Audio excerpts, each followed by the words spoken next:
نہ کہ دوسروں کے اشاروں پر سب کچھ گزارنے کو تیار ہیں۔ تم کہنا کیا چاہتے ہو؟ احتشام کا انداز بہت تیکھا تھا اور بہت حد تک حقیر، جو آپ بتانا نہیں چاہتے۔ تم کون ہوتے ہو مجھ سے یہ سوال کرنے والے؟ یہ آپ بابا جانی سے پوچھیے جا کر، یا پھر ان کے سوالوں کا جواب دیجیے۔ آپ اپنے باپ ایک بیمار شخص سے ڈرامے بازی کر رہے ہیں، شرم آنی چاہیے آپ کو۔ اگر تمہیں اتنی ہمدردی ہے نا ان سے، تو آ کیوں نہیں جاتے لندن چھوڑ کر؟ وہ استہزائیہ ہنسے تو جگنو برداشت نہیں کر پایا۔ مدت ہو گئی مجھے یہاں وہاں مقیم ہوئے، میں یہاں رہوں یا وہاں، 1 روپے کا حصہ دار نہیں ہوں اس وراثت میں۔ اللہ کا دیا سب کچھ ہے میرے پاس۔ اور جانیہ بابا جانی مما جانی کو کہہ چکی ہے کہ ہمارا حصہ تینوں بہن بھائیوں کو دے دیجیے، اور اس نے مجھے سے پوچھا نہ کچھ بتایا اور بن بتائی یہ بات کہی ہے۔ اسے مجھ پر اعتبار تھا تو کہا۔ یہ سب آپ نے نہیں، بھابھی نے کہا ہوگا، اور آپ والدین کے سامنے سینہ تان کر کھڑے ہو گئے۔ پہلے بڑے ہونے کا حق ادا تو کر دیں، کوئی ایک فرض تو ادا کریں، اس کے بعد کوئی مطالبہ کرتے اپنے حق کا۔ یاسمین بیگم معاف ذہن کے ساتھ کھڑی دونوں بھائیوں کو جھگڑتے دیکھ رہی تھیں۔ ایسا کب سوچا تھا انہوں نے؟ وہ تو سمجھتی تھیں الماس ان کی بھتیجی ہے، وہ کبھی ایسا نہیں کرے گی۔ اگر اس گھر میں کوئی فطور آیا تو جانیہ کی وجہ سے آئے گا، کیونکہ جگنو نے پسند کی شادی کی تھی اس سے، اور وہ اس کی محبت میں پور پور ڈوبا ہوا تھا۔ لیکن یہ ان کی غلط فہمی تھی۔ جانیہ نے ہمیشہ خود بھی سسرال والوں کی عزت کرنے کی کوشش کی اور جگنو کو بھی یہی سمجھایا، کسی کی دل آزاری یا حق تلفی نہیں کرنی۔ سسرال میں جو بھی اونچ نیچ ہوئی اس سے ساتھ، لیکن اس نے کبھی جگنو کے کان بھرے نہ خود کسی انتقامی کارروائی کا سوچا۔ وہ اس مزاج کی تھی ہی نہیں، اور جگنو کا پیار پا کر تو وہ سراپائے وجود بدل گئی تھی۔ اس نے جگنو کی سنگت میں اپنی ایک جنت قائم کر لی تھی، اور اس جنت میں سانس لینا پسند کرتی تھی، اور وہی جنت اس کی زندگی تھی۔ وہ اپنی چھوٹی سی دنیا میں بہت خوش تھی، مطمئن تھی، لیکن جگنو کی شادی کے بعد سے الماس کے دل میں ان دونوں کے خیال نفرت پیدا ہو گئی تھی۔ پہلے سسرال میں وہ اکلوتی بہو تھی اور بہت فائدے اٹھا رہی تھی، چکنی چپڑی میں اچھا وقت گزر رہا تھا، اور کامیاب تو وہ اب بھی بہت رہی، لیکن حسد نے اسے بے چین کر رکھا تھا۔ جگنو ہر بات میں ترجیح دیتا تھا اس کو، لیکن وہ یہ بھول جاتی، جگنو صرف جائز بات مانتا ہے جانیہ کی، اور جانیہ کبھی کوئی ایسی فرمائش نہیں کرتی جو وہ پوری نہ کر سکے اور ان کے درمیان اختلاف پیدا ہو۔ وہ صرف اپنی برتری چاہتی تھی اور اسے قائم رکھنے میں وہ بہت جلدی کر گئی تھی، ورنہ جو مقام اسے حاصل تھا وہ جانیہ کو نہیں۔ جانیہ نے اپنی جگہ اپنا مقام خود بنایا تھا، ان سب کی محبتیں خود سمیٹی تھیں، تب کہیں جا کر وہ اس کے اپنے ہوئے تھے۔ سسرال والوں کو اپنا بنانا اتنا آسان نہیں ہوتا، کبھی کبھی تو ساری زندگی اس آس میں گزر جاتی ہے کبھی تو کوئی اس کی ریاستوں کا صلہ دے گا، لیکن وہ آخری سانس بھی لے رہی ہو تو اس کی نیکیوں کا صلہ نہیں ملتا۔ مگر جانیہ خوش نصیب تھی، اس نے بہت کم عرصے میں اپنی محبت نیک فطرت اور ملنسار طبیعت اور خدمت کر کے ان سب کو توجہ حاصل کر لی تھی۔ یہ وہ جانیہ تھی جو لاڈ اور نازوں میں پلی تھی، مگر سسرال والوں کے سامنے اس نے اپنی ہستی مٹا دی تھی۔ اگر تم الماس کو ملوث کرنا چاہتے ہو تو میں تمہیں اس بات کی اجازت نہیں دوں گا۔ اگر میں جانیہ کے لیے کچھ کہوں گا تو کیا تم برداشت کر لو گے؟ احتشام کا زہر خند لہجہ جگنو کو سلگا گیا تھا، وہ بولا تو بولتا چلا گیا۔ بھائی جی، اگر جانیہ سے کوئی حرکت کرے گی تو آپ کو اس گھر کے بڑے سپوت ہونے کی حیثیت سے یہ حق حاصل ہے کہ آپ ہماری فیملی کے لیے بہتر سوچیں اور اچھا کریں، لیکن اگر جانیہ سے کوئی حرکت نہیں کرتی تو میں کسی کو یہ اجازت نہیں دوں گا کہ کوئی اس کی طرف انگلی بھی اٹھائے۔ اور جہاں تک ہم دونوں کا تعلق ہے، وہ مجھ سے کوئی بات نہیں چھپاتی اور ہر کام میری اجازت سے کرتی ہے۔ کیا یہ کافی نہیں ہے آپ کی تسلی کے لیے کہ مجھے اس پر اعتبار ہے اور اس نے ہمیشہ اس اعتبار کو مضبوط کرنے کی کوشش کی ہے؟ بے اعتباری، بے یقینی کی فضا قریب سے بھی نہیں گزرنے دی۔ جانیہ میری بیوی ہے اور اس کو مجھ سے زیادہ کوئی نہیں جانتا۔ آئندہ اس کے لیے کوئی ایسے الفاظ استعمال کرتے ہوئے سوچ سمجھ کر بات کیجیے گا۔ اور میں جگنو، چپ ہو جاؤ تم، مجھے بات کرنے دو۔ تم دونوں کیوں جھگڑ رہے ہو؟ تمہارا تو کوئی مسئلہ ہی نہیں ہے، اور روز روز کی یہ چیخ چیخ ختم ہونی چاہیے۔ ابھی اس بات کو یہیں پر ختم کر دو اور رات کو اپنے بابا جانی کے پاس بیٹھ کر فیصلہ کر لو کہ آگے کیا کرنا ہے اور وہ کیا چاہتے ہیں۔ بس بہت ہو گیا تماشا۔ ٹھیک ہے ماما جانی، میں بھی یہی چاہتا ہوں کہ جو فیصلہ ہونا ہے ہو جائے، اور ایک طرف ہو کر سنجیدگی کے ساتھ اپنا اپنا کام کریں، جس میں کسی کو کسی کی بات یا کام پر کوئی اعتراض نہ ہو۔ احتشام نے بھی ایک دم ہی پانسا پلٹا تھا۔ اسے امید تھی کہ فیصلہ اس کے حق میں ہو جائے گا، کیونکہ حالات کچھ ایسا ہی رخ اختیار کر چکے تھے۔ یاسمینی بیگم کے کہنے پر وہ دونوں خاموش ہو گئے تھے اور لاؤنج سے نکل کر اپنے اپنے کمروں میں جا چکے تھے، لیکن پیچھے ماں کی پیشانی پر شکنوں کا جال بچھ گیا تھا۔ وہ گہری سوچوں میں ڈوبی ہوئی اپنے کمرے کی طرف چل دی تھیں۔ وہ تو خاموشی سے آ کر بعض آنکھوں پر رکھ کر لیٹ گیا تھا۔ جانیہ مغرب کی نماز کے بعد جائے نماز لگا کر جگنو کو گہری نظروں سے دیکھتی ہوئی اس کی طرف بڑھ آئی۔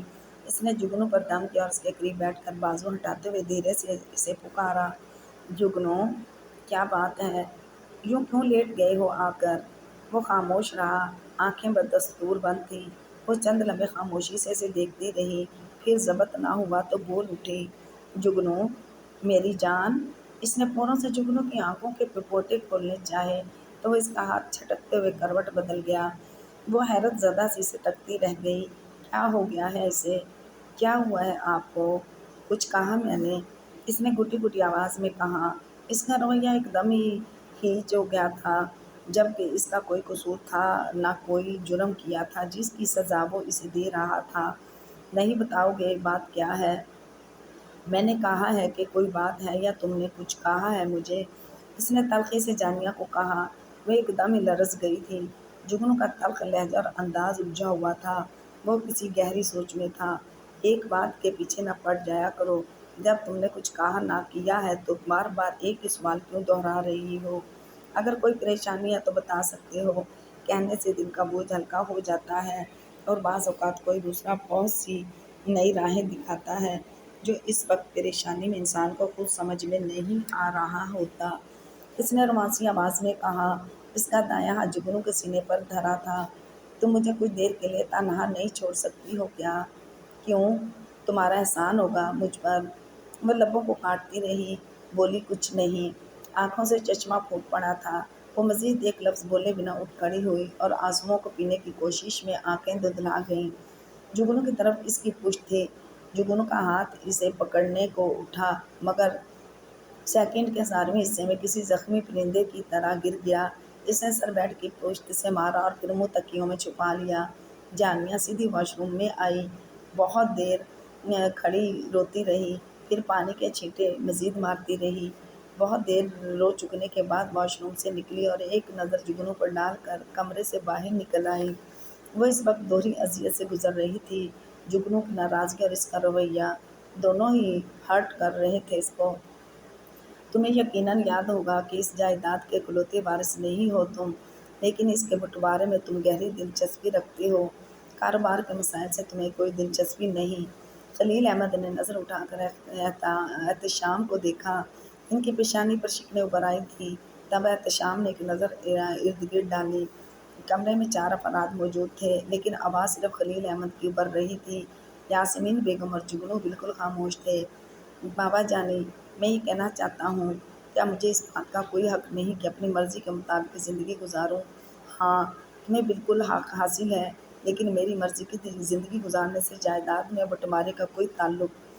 خلیل نے سختی سے کہتے ہوئے ایک تلخ نگاہ احتشام کے چہرے پر ڈالی۔ اگر کچھ پاس ہوگا تو اپنی مرضی کی زندگی گزاری جائے گی۔ جوان آدمی ہو، ہمت کرو، کماؤ اور جیسے چاہے زندگی گزارو، لیکن اپنے برتے پر میری دولت پر کوئی امید نہیں رکھو۔ تو آپ یہ کہنا چاہتے ہیں آپ مجھے اس وراثت میں سے عاق کرتے ہیں؟ احتشام نے انتہائی درجے ناگواری سے کہا۔ یہ بھی نہیں کہا میں نے۔ انہوں نے اپنی بات کی وضاحت کی۔ دیکھو میاں، بات یہ ہے کہ جب سب برابر کے ہو جائیں گے تو وراثت سے جس کا جو حق بنے گا مل جائے گا، لیکن ابھی نہیں، مناسب وقت پر۔ وہ مناسب وقت کب آئے گا؟ جب آئے گا تو معلوم ہو جائے گا، لیکن آج کے بعد گھر میں اس سلسلے میں کوئی جھگڑا برداشت نہیں کروں گا۔ انہوں نے 2 ٹوک الفاظ میں کہا۔ ان کے کہنے کا انداز یہ تھا کہ اب مزید کوئی بات نہیں ہوگی، اٹھو اور اپنے کمروں کی طرف چل دو۔ لیکن میں علیحدہ رہنا چاہتا ہوں۔ احتشام نے پھر وہی بات کی۔ کس سے؟ آپ سب سے۔ کیوں ہونا چاہتے ہو علیحدہ؟ وہ خاموش رہے۔ الماس ہمارے ساتھ نہیں رہنا چاہتی۔ ہم اپنے گھر میں کوئی روک ٹوک نہیں چاہتے۔ وہ تو تم اب بھی ہو، وہی کرتے ہو جو تمہارا دل کرتا ہے۔ تم اس گھر میں علیحدہ ہو جاؤ، مگر کسی دوسری جگہ جا کر رہنے کی اجازت فی الحال نہیں دے سکتا میں تمہیں۔ میرا خیال ہے جو اختلاف کی بنیاد ہے وہ اس جڑ کو دل سے نکال پھینکو، ورنہ بہت دوریاں ہو جائیں گی دلوں میں اور زندگی میں بھی۔ یاسمین بیگم نے شوہر کی بات کے جواب میں بہت گہری بات کی جو اصل فساد کی جڑ تھی۔ الماس کو بلاؤ، اسے جو شکوے شکایت ہیں آ کر کرے، یوں روز روز کے جھگڑوں سے کوئی فائدہ نہیں ہوگا۔ ایسی کوئی بات نہیں ہے مما جانی، الماس نے کچھ نہیں کہا اور نہ ہی میں اس کے کہنے پر آ کر یہ سب کر رہا ہوں، میں خود ایسا چاہتا ہوں۔ آپ الماس کی طرف سے اپنا دل صاف کر لیں، بات تو وہی ہے جو میں نے کہی ہے، تم بے شک پردے ڈالو۔ خیر اب بتاؤ اپنا فیصلہ بابا جانی، جیسے آپ کہیں۔ احتشام نے دیکھا کہ بازی ہاتھ سے نکل رہی ہے تو انہوں نے بھی وقت کے ساتھ ہی رخ پلٹا۔ وہ ان کو بھی خفا کر دیتا تو ایک کوڑی کا ہو کر رہ جاتا، تو پھر اپنے دل و دماغ سے تمام خرافات نکال دو اور انسانوں کی طرح کام کرو، گھر میں سکون سے رہو اور سکون سے رہنے دو، ہاں سب کے لیے یہی بہتر ہے۔ تو آپ ایک بات بتائیے بابا جانی۔ جی پوچھیے، کیا آپ کو مجھ پر اعتبار نہیں ہے جو آپ جگنو کو آفس بھیجنے لگے ہیں؟ آخر آج تک میں ہی سنبھالتا آیا ہوں نا سب کچھ۔ اس نے بہت چپتا ہوا سوال کیا جو اس کے دل میں گلبلا رہے تھا۔ تمہارا ہاتھ بٹانے کے لیے، اور یہ میرا حکم ہے، جب تک جگنو پاکستان ہے یہ آفس جائے گا اور حمزہ کو بھی اپنے ساتھ لے جایا کرے گا تاکہ اس کو بھی کاروبار کی سمجھ بوجھ آ جائے، اور جب جگنو چلا جائے گا تب بھی تو مجھے ہی سنبھالنا ہے سب کچھ۔ احتشام نے شکوہ کیا، تب حمزہ بھی سنبھالے گا آفس؟ وہ خاموش ہو رہے، کیا کہتے؟ اس سارے معاملے میں جگنو کے بولنے کی نوبت آئی ہی نہیں تھی کیونکہ بابا جانی نے خوش اسلوبی سے سب معاملات طے کر لیے تھے۔ پھر اس کے بعد کاروباری باتیں ہونے لگیں کہ دن بدن نقصان کیوں ہو رہا ہے وغیرہ وغیرہ۔ پھر وہ تینوں ان مسائل پر غور کرنے لگے جو کاروبار کو نقصان پہنچا رہے تھے اور ان کے تدارک کا حل بھی۔ احتشام جانے کے لیے اٹھ کھڑا ہوا، اس لمحے سے اپنے اعصاب پر شدید دباؤ کا احساس ہوا، طبیعت میں مایوسی اور افسردگی بھی محسوس ہو رہی تھی، مگر اس کے باوجود اس نے خود کو مطمئن رکھنے کی کوشش کی تاکہ کسی کو بھی احتشام کے درونی کیفیت کا اندازہ نہ ہو سکے۔ لیکن یہ ان کی غلط فہمی تھی، سب نے ان کے چہرے کے تاثرات کا جائزہ لے لیا تھا۔ یاسمین بیگم کا احتشام کے صلہ تعلق سے انداز پر غصہ آیا اور اس کا اظہار بھی انہوں نے کر دیا۔ اس لڑکے کا دماغ تو ٹھکانے ہی نہیں ہے، اللہ جانے کن فضول سوچوں میں الجھا ہوا ہے کہ خونی رشتوں کو بھی انہی زاویوں کی کسوٹی پر پرکھتا ہے۔ کوئی بات ہے بھلا، بہت جلد سب کو بکھرا ہوا پاؤ گی، ابھی حالات سدھرے نہیں ہیں، وقتی طور پر دب گئے ہیں۔ سو سکے تو جانیہ کے سلسلے میں اپنے خیالات میں تبدیلی لاؤ اور اس ہیرے کی قدر کرو جو تم ناسمجھی میں سے کھونا چاہ رہی ہو۔ اگر اس گھر کی بنیادوں کو مضبوطی فراہم کرنی ہے تو صرف اسی نے، ورنہ ایک دن یہ گھر پرندوں کے گھونسلوں کی طرح تنکا تنکا بکھر جائے گا۔ خلیل احمد نے بیگم کو آئینہ دکھایا تھا کیونکہ وہ اپنے ارادوں میں کمزور ثابت ہوئی تھیں۔ ایک طرف وہ مضبوطی سے جانیہ کے حق میں قدم جما کر کھڑی ہو جاتی تھیں، لیکن دوسری طرف جیسے ہی الماس ان کے سماعتوں میں اپنے پیار کا رس انڈیلتی تو وہ متزلزل ہو جاتی تھیں اور ان کے ارادوں کی ناؤ پانی کی لہروں میں ڈوبنے لگتی۔ الماس اسی لمحے سے فائدہ اٹھاتی تھی اور ان کو اپنی باتوں میں لے لیا کرتی۔ یاسمین بیگم کے دل میں بھی بھتیجی کی محبت کروٹ لے کر بیدار ہو جاتی تھی، لیکن اب حالات پیدا ہو گئے تھے، ان سب کے پیچھے صرف اور صرف الماس کا ہاتھ تھا۔ وہ خوب اچھی طرح اس کی چال سمجھ گئی تھیں، اس نے گھر میں فتور پھیلا دیا تھا، بیٹے کو والدین بہن بھائیوں کے خلاف اور سامنے لا کھڑا کیا تھا، جبکہ خود معصومیت کے پروں میں چھپی ہوئی ہر بات سے لاعلمی کا اظہار کرتی۔ مگر اب یاسمین بیگم کا دل الماس کی طرف سے کھٹا ہو گیا، اس کی حقیقت کھل کر سامنے آ گئی تھی۔ الماس کے چہرے سے نقاب اتر گیا تھا، دراصل وہ برتری کے چکر میں حسد کا شکار ہو گئی کہ جانیہ اس کی ہم پلہ بھی نہیں اور گھر والوں کی پسند بھی نہیں، ہاں بس صرف اور صرف جگنو کی پسند تھی، اور پھر جگنو کی محبت بن گئی اور اسی بات کا فائدہ اسے ہوا تھا۔ اس نے تھوڑے عرصے میں ہی سب کے دلوں میں اپنی محبت جگا لی تھی، اب سب کے دلوں میں اس کے لیے محبت کے سوتے پھوٹتے تھے۔ جانیہ نے محبت کے نیچے سب کے دلوں میں اسی طرح سے گاڑ لیے تھے کہ اب الماس کی ہر ترکیب ناکام ہو رہی تھی، کوئی بھی جانیہ کے خلاف ایک لفظ سننے کو تیار نہیں تھا۔ پہلے بھی یاسمین بیگم کے علاوہ وہ سب ہی اس کے حق میں تھے اور الماس کے لیے اپنی پھوپھو کا ہی ساتھ بہت تھا، مگر پھوپھو بھی ساس بن گئی تھی۔ یہ الماس کی غلط فہمی تھی کہ جانیہ نے اس کے خلاف سب کو برگلا دیا ہے، جبکہ ایسا نہیں تھا، وہ تو اس گھر کی بنیادوں کو مزید مضبوطی فراہم کر رہی تھی۔ ایک دوسرے کو سب کے قریب لانے کی کوشش میں اکثر جگنو سے ڈانٹ کھاتی تھی۔ الماس کی حرکتوں کے بعد جو ٹینشن گھر میں پھیلی ہوئی تھی، اس کو جانیا کی اچھی سوچ ہی کم کر رہی تھی۔ اس میں وہ کامیاب بھی ہو رہی تھی۔ اب وہ مکمل طور پر جانیا کی طرف ہو گئی تھی، کیونکہ اس نے جنت جس طریقے سے اس گھر اور گھر کے افراد کو سنبھالا تھا وہ بھول جانے کے قابل نہیں تھا۔ اس نے بیٹی بن کر سوچا تھا اور بیٹی بن کر دکھایا تھا۔ اس نے اپنی نانی اور ممانیوں کی تربیت پر حرف نہیں آنے دیا تھا۔ اتنی کم عمری میں اتنی بڑی ذمہ داریاں سنبھالنا واقعی قابل تحسین تھا۔ سسرال میں اپنی جگہ اپنا مقام بنانا اتنا آسان نہیں ہوتا، اس کے لیے خود مٹانا پڑتا ہے۔ پکی پکائی کھیر کسی کو نہیں ملتی۔ خوش قسمت لڑکیاں ہوتی ہیں وہ جو سسرال کی آنکھوں کا تارا بنتی ہیں، کوئی ہاتھ پیر بھی نہیں ہلاتی اور ہاتھ کا چھالا بھی بن جاتی ہیں۔ جانیہ نے ہمیشہ بہو نہیں بیٹی بن کر سوچا تھا اور بیٹی ہی بن کر دکھایا تھا۔ اب اس کی قدر نہ ہوئی تو کس کی ہوتی؟